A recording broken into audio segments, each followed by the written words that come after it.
well, what's self-esteem? It's a word. Actually, it's two words, right? But, you know, and it's sort of something you think you might have or not have, but that's a figure of speech. That's not an empirical phenomena. And so most of extroversion is just neuroticism, as it turns out. It's like if you have a lot of negative emotion, you don't feel that good about yourself. Well, isn't that a surprise? You have a lot of negative emotion.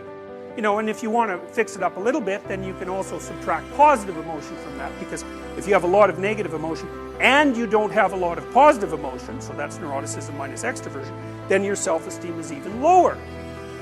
You know, the first thing that happened is everybody went on a self-esteem bender, even though the measures were pretty appalling, and even though you could, you know, model it with the big five. And then one of the things that happened as a consequence of that was that the whole California school system started to teach students self-esteem. It's like, what makes you think you should have high self-esteem? Like maybe you're a miserable little worm. God only knows, right? It's not the case that you should have a good opinion of yourself in every bloody situation. You know, what if you're a bully who pounds people out in the schoolyard? Bullies, by the way, do have higher self-esteem than normal. It's not like they're feeling bad about themselves when they pound you. They're feeling bad about you. And the best work, you know, the low self-esteem equals bully hypothesis, lots of people believe that. But if you read Dan Olweus, who's the world's leading authority on bullying and who's actually done something about it, what he says is that bullies have inappropriately high self-esteem, which is why they think they're in a perfectly good position to pound you out if you happen to be on the playground. So it's not like they're suffering from an, you know, neurotic weakness of self-image. It's quite the contrary. So how good should you feel about yourself? Well, you know, you might say, well, you should grant yourself the right to exist like you do everyone else. You know, that's sort of like a basic human right. As a human being, you're valuable. And then maybe you should sort of think you're about as valuable as other people roughly think you are. That seems about right, right? So the right amount of self-esteem would be your perception of your value within the context of a group. It's got to be something like that. You know, so there should be a concordance, because like maybe you need to improve, could well be, you know. And are you going to improve if you're feeling really good about yourself? Well, the answer to that is, well, we don't know. How much misery about yourself do you have to have before you're motivated to improve yourself? None? Well, that doesn't seem right, but we also don't know whether it's shame or guilt or anxiety or pain or, you know, these negative emotions that motivate you. Now, it's clear that if you have enough negative emotion, that can paralyze you. But that's like depression. One of the things psychologists have done for the last 20 years, especially the social psychologists, is push this idea of self-esteem. You should feel good about yourself. And I think, why would you tell someone 20 that? It's like, you should feel good about who you are. It's like, no, you shouldn't. Why should you feel good about who you are? It's like, you should feel good about who you could be. That's way better, because you got 60 years to turn into who you could be. But wait a minute, are you what your accomplishments are, or are you this individual going through this journey?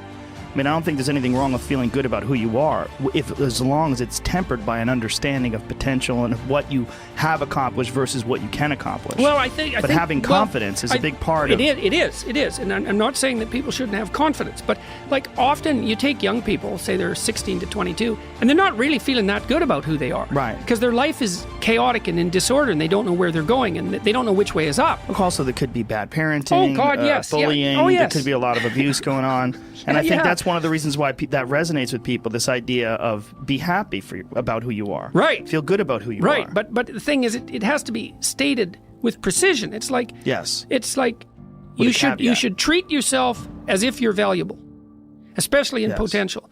But you should concentrate on who you should become, especially if you're young. And so let's say you're miserable and nihilistic and chaotic and depressed and all of that now, and you have your reasons, you know, terrible parenting, abuse, all of those things. It's like, well, you should feel good about yourself. It's like, no, it's not the right message. It's more like you should understand how much potential there is within you to set that straight. And then you should do everything you can to manifest that in the world, and it will set it straight. And that's better than self-esteem. It's like, you're in a crooked, horrible position. Okay, fine. There's a lot of suffering and pain associated with that. Yeah, you can't just feel good about that because it's not good.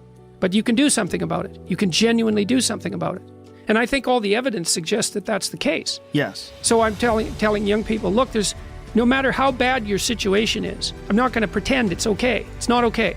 It's tragic, tainted with malevolence. But there's more to you than you think. And if you stand up and face it with a noble vision, with discipline and intent, you can go far farther to overcoming it than you can imagine. And that's the principle upon which you should predicate your behavior. One of the things that's really nice about being a clinical psychologist is that this isn't just guesswork. We know two things in clinical psychology. One is truthful conversations redeem people. Because if you come to a clinical psychologist whose worth is salt, you have a truthful conversation. The conversation is, well, here's what's wrong with my life, and here's what caused it. Maybe it takes a year to have that conversation, and both of the participants are doing everything they can to lay it out properly. Here's how it might be fixed. Here's what a beneficial future might look like. And so it's a completely honest conversation if it's working well. And all that's happening in the conversation is that the two people involved are trying to make things better. That's the goal. Let's see if we can have a conversation that will make things better. Okay, so we know that works. It does make things better. And then another thing we know is that, well, let's say there's a bunch of things that you're afraid of that are in your way.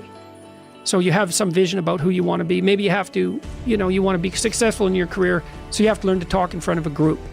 It's like, okay, well, you're afraid of that. So no wonder you don't want to be humiliated. So, okay, so what do we do about that? Well, maybe we first get you to speak in front of one person and then 3 people, for 5 minutes and then for 10 minutes. Like graduated exposure to what you're afraid of. Voluntary graduated exposure to what you're afraid of is curative. And that's true. It works.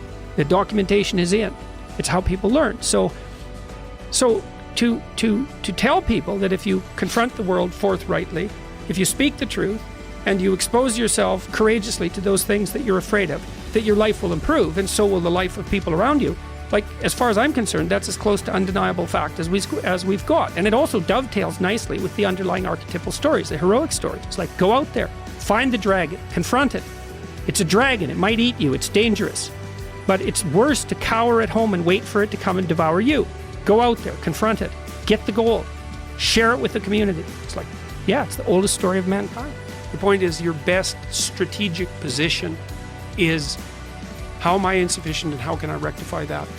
That's what you've got. And the thing is, you are insufficient and you could rectify it. Both of those are within your grasp if you aim low enough. That's another thing you keep saying, aim low enough, have a low enough bar. Why do you mean that? Well, let's say you've got a kid and you want the kid to improve. You don't set them a bar that's so high that it's impossible for them to attain it. You take a look at the kid and you think, okay, this kid's got this range of skill. Here's a challenge we can throw at him or her that exceeds their current level of skill, but gives them a reasonable probability of success. And so, like, I'm saying it tongue-in-cheek to some degree, but I'm doing it as an aid to humility. It's like, well, I don't know how to start improving my life. Someone might say that. And I would say, well, you're not aiming low enough. There's something you could do that you are regarding as trivial, that you could do, that you would do, that would result in an actual improvement. But it's not a big enough improvement for you, so you won't lower yourself enough to take the opportunity. Incremental steps. Yes. So this is also what is achieved through exercise. It's one of the most important. Yeah. Well, what do you do when you go and lift weights? Yeah. You don't go and, like, if you haven't bench pressed before, you don't put 400 pounds on the damn bar and drop the bar through your skull. Look, when I started working out when I was a kid, I was weighed about 130 pounds and I was 6'1". I was a thin kid and I smoked a lot. I wasn't in good shape. I wasn't in good physical shape. And I went to the gym and it was bloody embarrassing, and people would come over and help me with the goddamn weights. Here's how you're supposed to use this. It was humiliating. And maybe I was pressing 65 pounds or something at that point. But what am I going to do? I'm going to lift up 150 pounds and injure myself right off the bat? No, I had to go in there and strip down and put my skinny goddamn self in front of the mirror and think, son of a bitch, there's all these monsters in the gym who've been lifting weights for 10 years and I'm struggling to get 50 pounds off the bar. Tough luck for me. But I could lift 50 pounds. And it wasn't very long until I could lift 75. And, I gained 35 pounds of muscle in about 3 years in university. I kind of had to quit because I was eating so goddamn much I couldn't stand it. I was eating like 6 meals a day. It was just taking up too much time. But there's a humility in determining what it is that the wretched creature that you are can actually manage. Aim low. And I don't mean don't aim. And I don't mean don't aim up. But you have to accept the fact that you can set yourself a goal that you can attain, and there's not going to be much glory in it to begin with. Because if you're not in very good shape, the goal that you could attain tomorrow isn't very glorious. But it's a hell of a lot better than nothing, and it beats the hell out of bitterness, and it's way better than blaming someone else. It's way less dangerous. And you could do it. There's a statement in the New Testament It's called the Matthew Principle, and economists use it to describe how the economy in the world works. To those who have everything, more will be given. From those who have nothing, everything will be taken. It's like what's very pessimistic in some sense, because it means that as you start to fail, you fail more and more rapidly. But it also means that as you start to succeed, you succeed more and more rapidly. And so you take an incremental step, and, well, now you can lift 55 pounds instead of 52.5 pounds. You think, well, what the hell is that? It's like, it's one step on a very long journey. And so it starts to compound on you. So a small step today puts you in a position to take a slightly bigger step the next day. And then that puts you in a position to take a slightly bigger step the next day. You do that for 2 or 3 years, man, you're starting to stride.